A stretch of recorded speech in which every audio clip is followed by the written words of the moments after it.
So in 2015, Dodge introduced the active exhaust system for Dodge Charger and Challenger. A lot of you guys hate it, I know I do, but in our 2017 here, we went ahead and experimented with it to see what would happen if you just remove the spring and didn't buy one of these kits. Um, if you do that, you'll toss a code, as shown right here. Now we have a 2019, and we heard through some forums that if you remove the spring and wire the valves open, it will not toss a code. I've been driving my 2019 Dodge Charger 392 for about a month now, and sure enough, no code whatsoever. We're going to show you a sound clip here of the car starting and showing you that there's no issues. So the changes in 2019 were the SRT pages became standard for the Scat Pack models.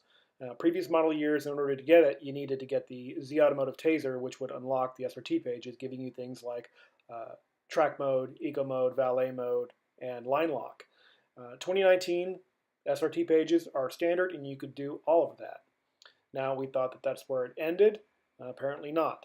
All you have to do is take out the spring and wire the valves open, and your car, your 2019, will not toss a code. We've checked with other 2019 owners, and it's true. Um, Now, the other companies that make the simulator kits are great companies, but unfortunately, their days are numbered because you don't need them for 2019.